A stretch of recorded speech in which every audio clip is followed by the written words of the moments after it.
Hello Cancer, welcome back to my channel. If you're a returning subscriber, thank you for coming back. I hope you enjoy the insights here in this reading. Please take what works for you. It may also apply to someone you are close to at this time. I have shuffled and laid out the cards, so let's start now. So I work through the 12 houses of the zodiac, and the cards appear in each house and they bring with them insights and just a general guideline for what's going on for you at that time. For you Taurus, in the first house you have lunar eclipse, which signifies change. The first house is always to do with your body, how you appear to others, your actual appearance, your physical appearance, body language. It's also to do with what you're projecting outwards, your personality, your character, and so on. What you're projecting outward to others, how they're receiving you.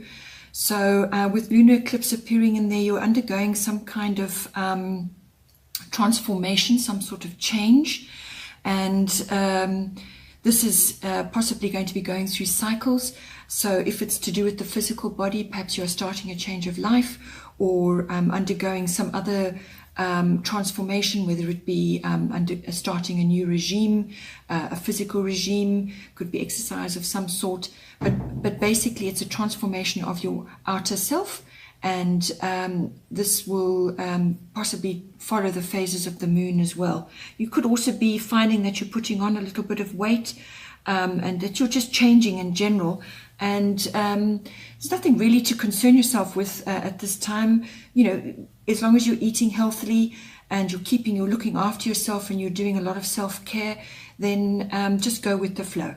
Lunar eclipse, it is a phase. It's going to go through phases, and so you may just find that some days you're feeling, really feeling it, and other days you're not.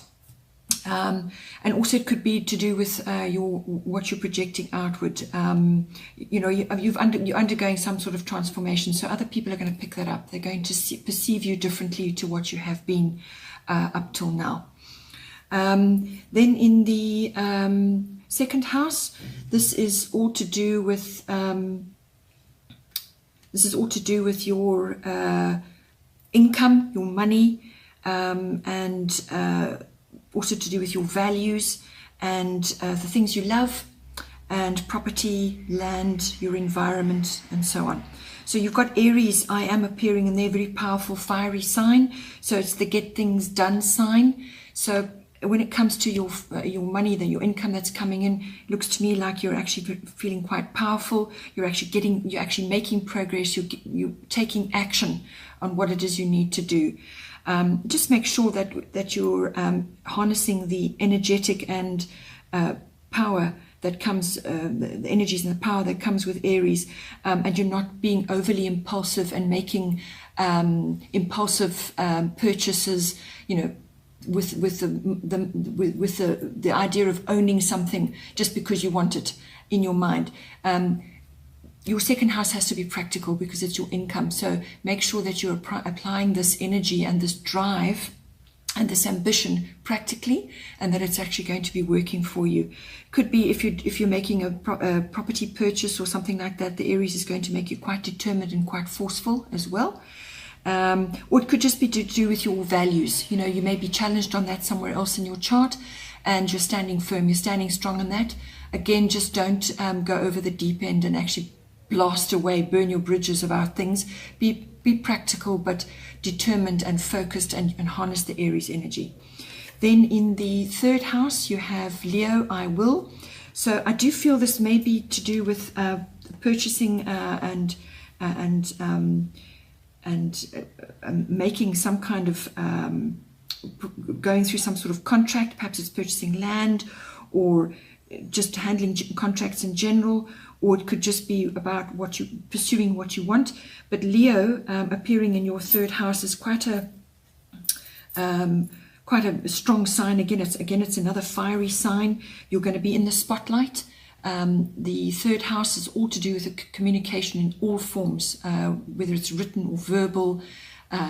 anything to do on the media, anything that you're contributing to from a communicative point of view.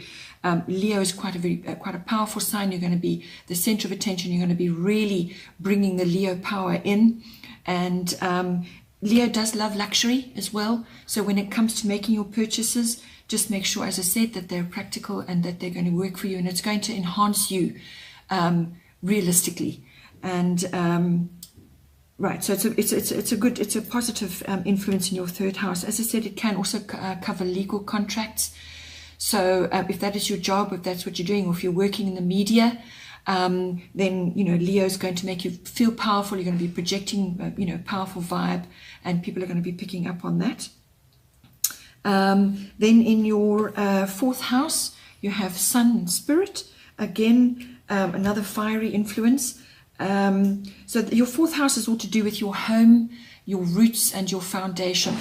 Your roots being where you grew up, how you grew up, your foundation in your home, and then your current home where you live. So if you are purchasing a home or a new home, or you're moving or something like that, you're going to be bringing your particular energy into your home, which is a good thing. You're going to harness those sun energies. You'll bring your spirit into whatever it is you're doing. If you're going to be redoing your home, either renovating, or if you're going to be perhaps changing the interiors, to bring your essence into that, lighten it up, make it warm, make it welcoming, put your full spirit into it, and make your home your castle. It could also, as I said, also be to do with reflecting on your past, how you grew up, your foundations. You may be feeling very, very positive and happy moving forward.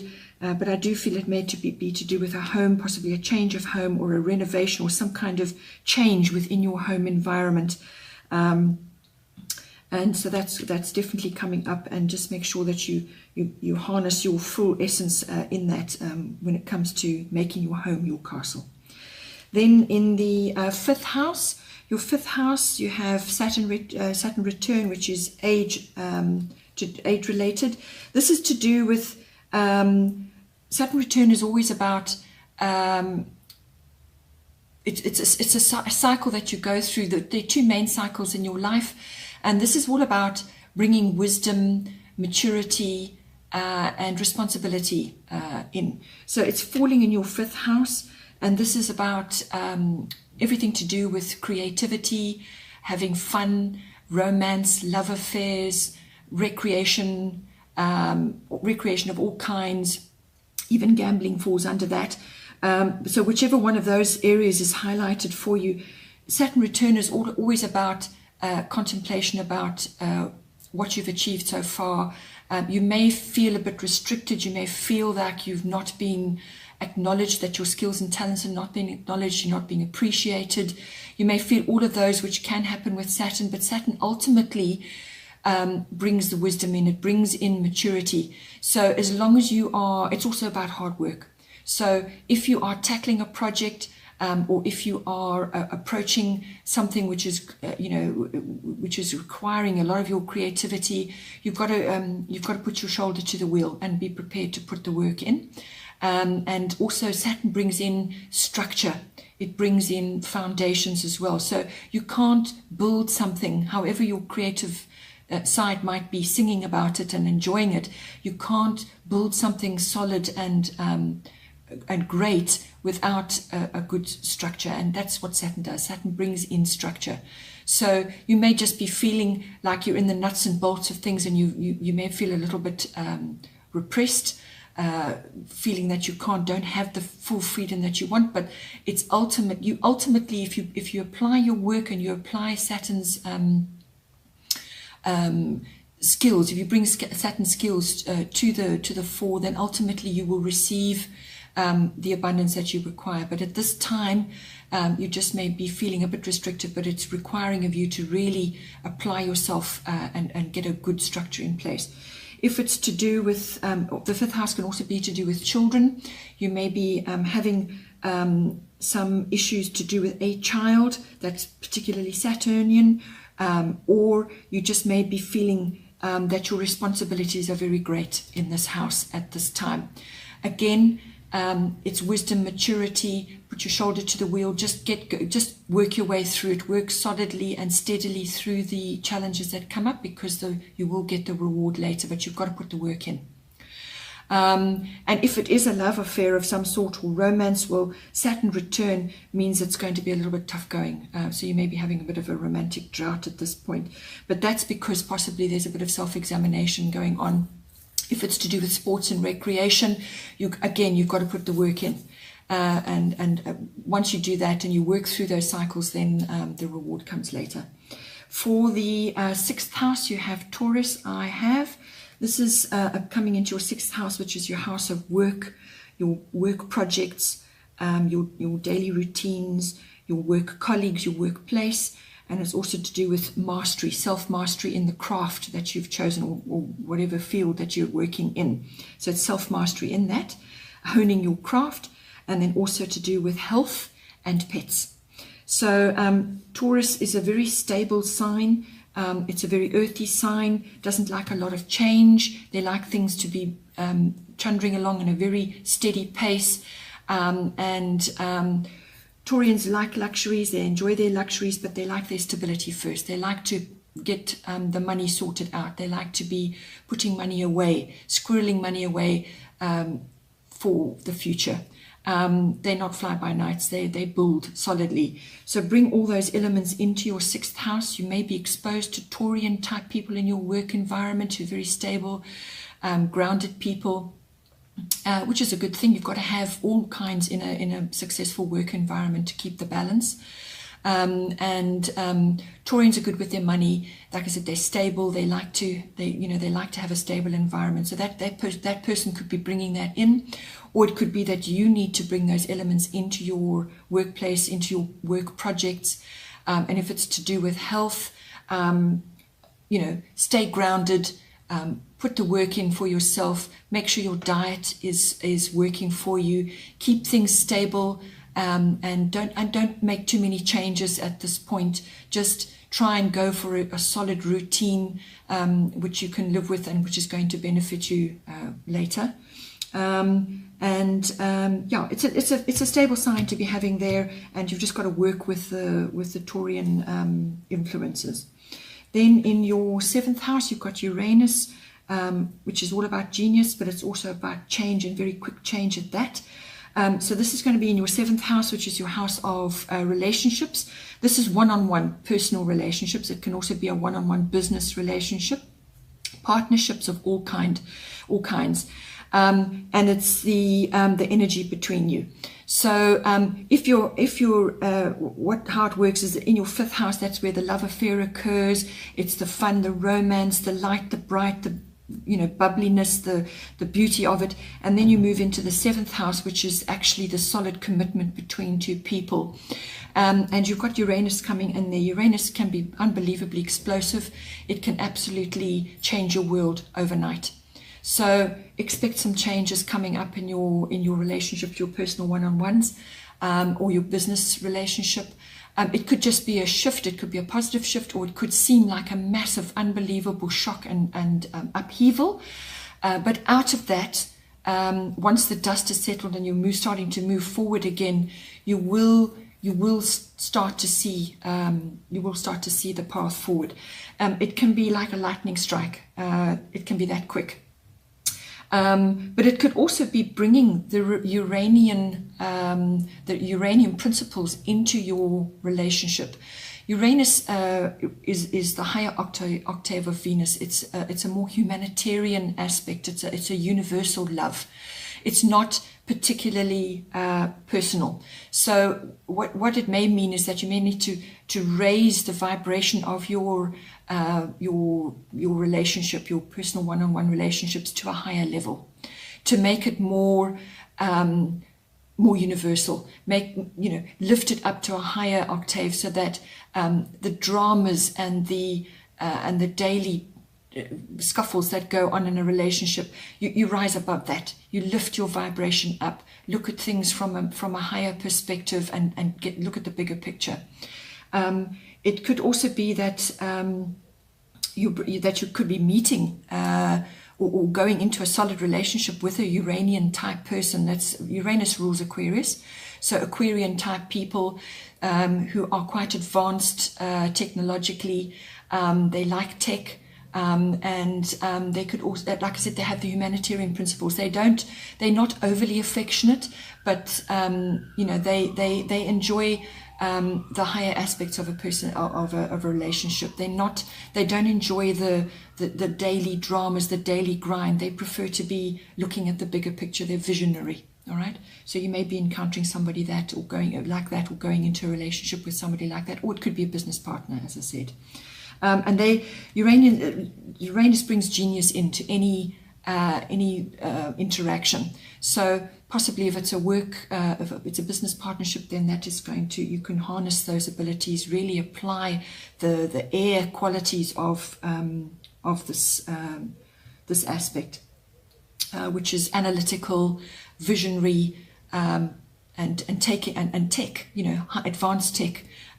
Taking all of that into consideration if it's a business partnership. Then in the 8th house, you've got Chiron. You've got Chiron as a comet, and it's all about healing.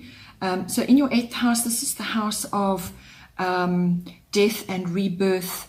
So it can be symbolic death and rebirth, and it's the house of sexual pleasure and the resources between committed partners. It also covers big finance, so taxes, investments, and legacies, insurance, and inheritances, that sort of thing that applies to you. So it's big finance. It's not the daily income which comes from your 2nd house. This is big finance. So make sure that you are going over, you may have had past dramas that have affected you deeply in any one of those spheres. Just make sure that you are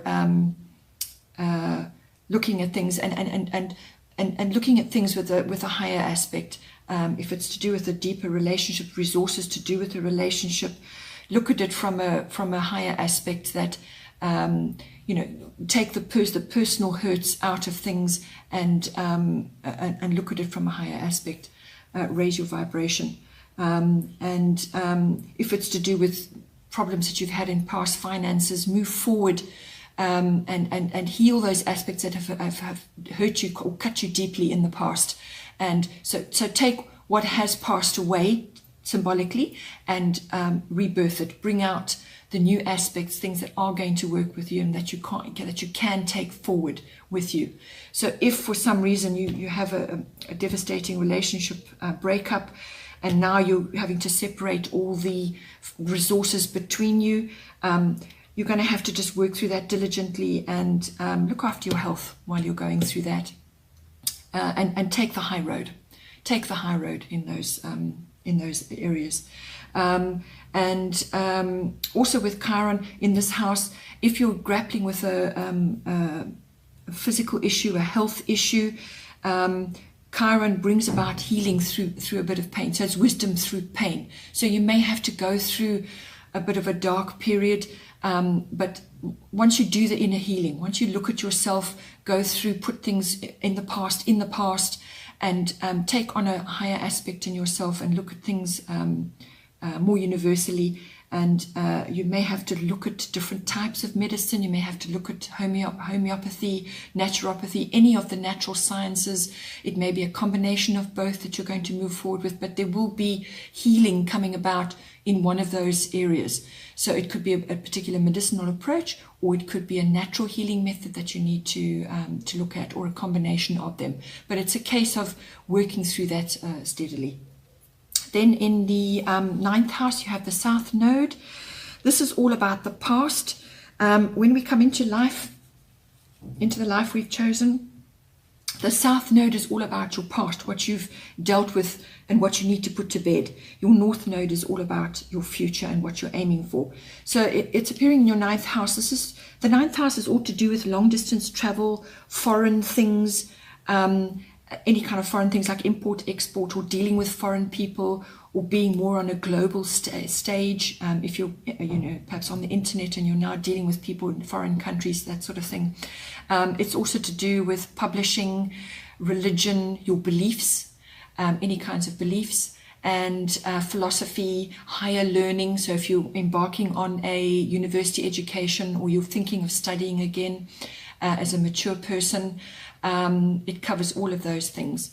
And so it looks, when you've got the South Node appearing in there, you need to clear away the past. Whatever is appearing in any one of those areas, you need to clear away the past, put it to bed. Because you can't move forward into your future if you're still dragging a whole lot of baggage from before. So whether this is karmic, in other words, from past lives, or something from before, or it could have just been past experience in any one of those areas that I've mentioned. Perhaps perhaps you need to put something to bed. You've done it, you've dealt with it, you've worked through it, and now you need to move forward. It could just be opening doors to your future, but it's to do with putting the past to bed and actually clearing it, closing those doors and moving forward. Then you've got in the 10th house, which is your house of career, ambition, status, your public status, fame, anything like that. It's to do with Cancer, I feel, is appearing in there. And Cancer is a feeling sign. It's a water sign. It's the sign of the crab. It's also ruled by the moon. So if this is to do with your career, you're going to be going through some sort of phase. This might be tying in with how you're projecting yourself in your environment, but you're going to be going through the phases of the moon, or it will feel like you are going through those phases. So you've just got to go with it. You're also going to be super sensitive, so you might just find that especially if it's to do with a career, that you're going to be super sensitive about what's going on in your career, how to move yourself up the ladder. And it could also just be a change of social status. You can be, Cancerians they like their privacy, and sometimes they go within, they go into their shell because it's necessary, they need to do that. But they're also very sharp about looking after their interests. They're very quick to bring out the claw if they feel that something's off, or that they're being taken advantage of. So hence the word crabby. Some Cancerians can appear to be crabby because that's what they do. They defend themselves if they feel that they're in trouble for some reason, or that they're being threatened. So, but if it's to do with the flow of your career, you're going to be going through phases. If you have if you're the person on the center stage, if you're in the spotlight for some reason, you may find that this ebbs and flows. And you may need to periodically withdraw or retreat to refresh your energy, so that when you come back into the spotlight again, that you're feeling able to cope with it. So that's that influence there. In your 11th house, you've got the air element, which is all about communication. And your 11th house is all to do with your friendships and your networks and the groups that you're part of. So this can be online as well, or it could be physical groups, where you actually go to meet once a week or however often you do it. But it's also really about friendships as well. And so the air element in there, you may be hearing things about people that you know. Gossip is never a good thing. It's never a good thing. So make sure that you're not passing on information about others which could one day come back to bite you, or that is unfounded, or it's just not resonating with you, So, or you could be hearing things about other things, and you may need to investigate for yourself about possibly the truth of the matter. Or it could be you having to communicate very clearly to your close friends, or in your friendship circle, or in your networks, and in your groups. You need to communicate really clearly about whatever it is, whether it's your point of view or putting your opinion forward. The air element is all about communication. It's also very analytical, looking at all the facts, coming to a logical conclusion, but it's analyzing. It's all forms of communication, and speaking clearly. And if you're not the kind to speak, then write it. but make it sure it's clear, and that the airwaves are clear, that they're not getting disturbed by false perceptions that may be creeping in, whether it's yours or somebody else's.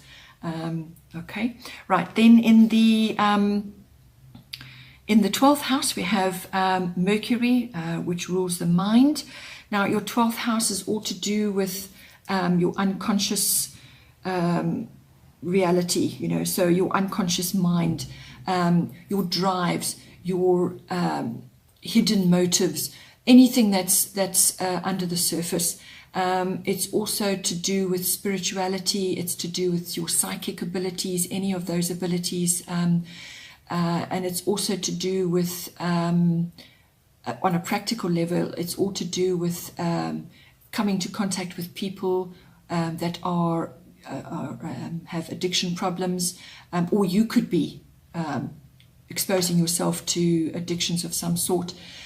Or it could also be visits by you to various types of institutions for whatever reason. So an institution could be a hospital, a prison, a bank, a government department. There are many kinds of institutions. It can also be a university. So if you are undertaking a form of study which is coming up in your 9th house, or you're reflecting back on perhaps the times when you were younger and perhaps it was better for you, or you're reflecting back on the past from that point of view. You're applying Mercury mind, which is the analytical side to that. So you have to apply your mind to whatever it is that's coming up for you in the 12th house. It could just be the waking up of your abilities, your psychic abilities, and it's all to do with perception, your mind. Applying your mind to something. You could be seeing visions, and then you interpret the visions for people as guidance. There's all kinds of applications for this. It could also just be bringing the analytical abilities into your, when you're approaching an institution of some sort, whatever it might be, bringing the analytical abilities in. It's also electronics. And so if you are a psychic worker and you're working in using those, you may be bringing the electronic side into it. You're going to be bringing the analytical side into it, analyzing what it is you're doing. Or it could just be that you need to have a look at your inner beliefs and your spirituality, and just have a thorough look at everything, and perhaps deal with it. If there's something underneath there which, in your subconscious, which has perhaps dogged your progress in the past, or set up something in you which needs to be changed, it's a change of attitude, basically. So change your mind, change your attitude, move forward. But you've got to be using your analytical abilities in that. Okay, well, have a wonderful month. Thank you very much.